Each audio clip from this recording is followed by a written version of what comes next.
Happy Packers game day, everyone. Welcome into this Sunday edition of the Pack a Day podcast here on YouTube. My name's Andy Herman. Thanks so much for joining me today. As always, I'm going to be going over my 3 keys to this Packers-Colts game. But before I do so, we obviously had some news from Saturday that I want to go over. I think the biggest of that is Kevin King, now listed on the injury report as questionable, now has an Achilles injury. Just as he was coming back from his previous injury, now he has an Achilles flare-up. And I think it's safe to say, and I should start by saying I've been a very, big Kevin King supporter. I think he's a good football player. I've kind of mostly thought that the injury stuff was a little bit overblown. Everyone's killed the TJ Watt, Kevin King things to death. I don't think, the Packers choosing him is not Kevin King's fault. Him having injuries is not his fault. I don't think this is a situation where, he's unwilling to play hurt, that old adage of, can you play hurt? Can you play injured? Things like that. I don't think this is Kevin King's fault, but at some point it gets down to the very cliche, your best ability is availability, and as of late, Kevin King hasn't been available. And maybe this is getting a little bit ahead of ourselves. At this point, I don't know, and you don't know, unless you're listening to this after the inactives are out, if Kevin King is going to be available or not. And maybe he's available, maybe he makes a big play, maybe he really steps up and plays great in this game. We don't know at this point. However, it is getting a little bit concerning with Kevin King that he continues to have these injury flare-ups. Again, to no fault of his own. Sometimes it just happens, and he certainly has been a little bit snake-bitten throughout the course of his career. However, as we look ahead to next season and which free agents you want to re-sign, it's really interesting. I went into this season saying, if Kevin King comes out and he has a great season, stays healthy all year, balls out, some team is going to pay him as their number one corner, and Green Bay is going to lose him.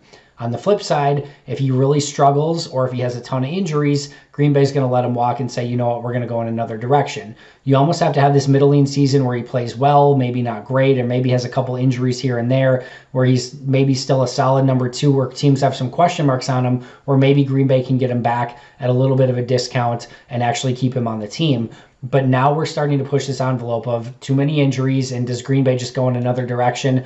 For the most part, Josh Jackson, Kadar Hollman have held up okay. They've got some options in-house. They could go in the draft and get a corner. They could find a vet that's a little bit cheaper, a player maybe like a Brashad Breeland. I'm not saying next year, but like he was in the past, where you kind of pick up a vet and have him kind of fill in for a year, maybe in like a transition year where you also are kind of developing a player in the background, something like that. I'm not saying it's ideal. I'm not saying it's going to be as good as Kevin King is when he's in there and healthy, but we're starting to get to this point where you really have to question, is it worth giving Kevin King any sort of significant long-term contract when he's had the injuries that he has?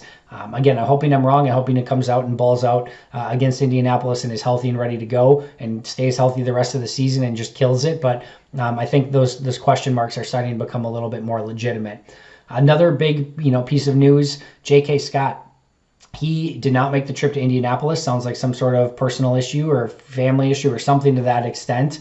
Hopefully everything's okay with J.K. Scott and his family and everything like that. I have no idea. I'm not speculating in any way, shape, or form. Other than that, I hope everything's okay. And that as of right now, we know that he didn't travel with the team and that he's not going to make the game on Sunday. Drew Kaiser, they pick up. He was actually with the team a couple of years ago for one game, and then they let him go after that. Did not punt in that game because J.K. Scott was actually able to punt.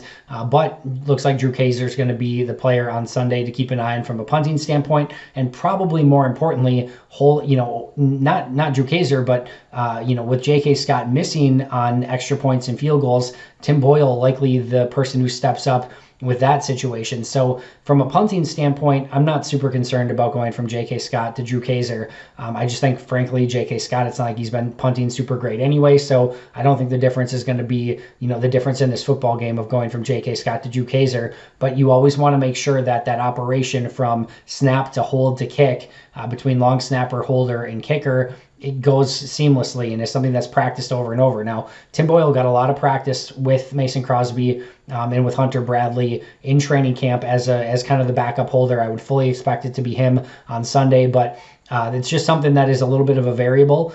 Indianapolis has been a little bit of a house of horrors for Green Bay. They haven't won there. The last time they beat the Colts, it was in Baltimore, not in Indianapolis. So it's been a little bit of a while, and you don't want to see something like this where a missed field goal, missed extra point, something like that here or there could cause them a road loss in a place that hasn't been super friendly to the Green Bay Packers. So that operation, again, whether it's, I assume Tim Boyle holding on extra points and field goals, does that all go according to plan? Because again, when you introduce a variable there, things can start to get a little bit ugly rather quick. So hopefully that's not the case. Obviously, I trust in Tim Boyle. I think he'll do an exquisite job at holding for field goals and extra points. But again, it's something worth keeping an eye on. Let me go to my 3 keys to the game. My number 1 key may seem a little bit counterintuitive because the Colts are such a good run defense, but I think Green Bay's really got to establish the run in this game. And, I get that, Grover Stewart and, DeForest Buckner, both of those players are very, very talented interior defensive linemen. And, you don't just want to bang your head against a wall and try to run up against them over and over. And I also get that their linebackers are very fast, and Darius Leonard and, that entire group of linebackers, they can flow sideline to sideline. You don't have Tyler Ervin in this game. And, for those jet sweeps and jet motions, you're going to have to go to somebody else in that scenario. So it's not peak and ideal conditions, but at some point for a team that's a, quote unquote Super Bowl contender right now, I just want to see them go out and execute and say, you know what? I don't care who the hell is across from us. We're going to go out, we're going to do our job, and we're going to be successful. This is an offensive line that has David Bakhtiari, Elton Jenkins, Corey Linsley, Lucas Patrick, Billy Turner, with very good running backs in Aaron Jones and Jamal Williams. At some point, you just have to go out there and say, you know what? We're gonna run the ball, and we're going to run the ball successfully.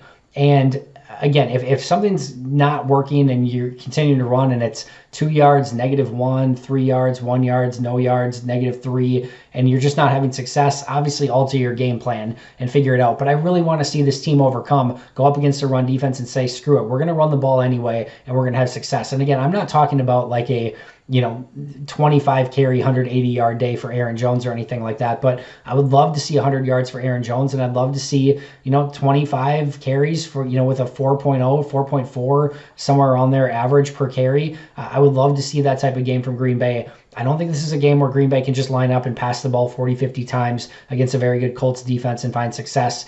I think they have to be multiple. I think they have to have success running the football and obviously finding success with Aaron Rodgers and passing the football as well. But I really want to see Green Bay establish the run in this game. Number 2 is usually my low-hanging fruit one, the one that I may be cherry-picking a little bit, the one that's probably a little bit obvious, but it's also a very key to, a huge part of this game and a key to the Packers' success, and that's getting pressure on Phillip Rivers. And that should be fairly obvious. Phillip Rivers is not the most mobile quarterback in the world. In fact, he might be the least mobile quarterback, starting quarterback in the NFL right now. He's going to beat you with his mind. He wants to get rid of the football. He wants to get it into his playmakers' hands and let them do the playmaking. So you've got to make his life a little bit miserable. The Colts offensive line is really, really good. Braden Smith is a little bit banged up. If he doesn't play, that could be a huge win for Green Bay. Even if he does, I would want to test him early with Za'Darius Smith, see if he's up to the task with that injury, and see if maybe you can't get some pressure against Braden Smith. But either way, Rashawn Gary, Preston Smith, Za'Darius, Kenny Clark, coming off a pretty darn good game against Jacksonville, they're going to have to come out and play really, really well again in this game to have some success against Phillip Rivers, get him off his spot. That's the best way to beat this Colts team, is if you can get pressure early and often on Phillip Rivers and make his life a living hell, from first quarter to fourth quarter. That is a recipe for success. And then last but not least, I think you got to take T.Y. Hilton out of this game and limit any explosive plays. And I think you do that by putting Jair Alexander across from him. Jair is going to be coming back healthy, and I think this is a great opportunity to weaponize Jair a little bit, move him, continuously move him wherever T.Y. Hilton is going, and really make Zach Pascal and Michael Pittman Jr. Be the players that beat you in this game, and not T.Y. Hilton. I just think that you don't want that explosiveness from T.Y. Hilton to get some of those big chunks, have a game where he's over 100. So I would really weaponize Jair, especially if Kevin King is unable to go, and make sure that you're taking T.Y. Hilton out of this game. Bonus one, I'm going to give you a bonus one really quick. Tackle. Just please tackle. Whether it's on special teams, whether it's on defense, tackling has been an issue all throughout the year. Most Wisconsin fans are going to know Jonathan Taylor can run through tackles. Nyheim Hines is very, very elusive. You got to be a sure tackler in this game. Philip Rivers doesn't want to be the playmaker. He wants his players on the outside and his running backs and tight ends to be the playmakers, get it in their hands. And when that happens, it's okay if you allow some completions, but you got to get your guy to the ground. That's been an issue, and Green Bay's got to clean that up in this game if they want to win.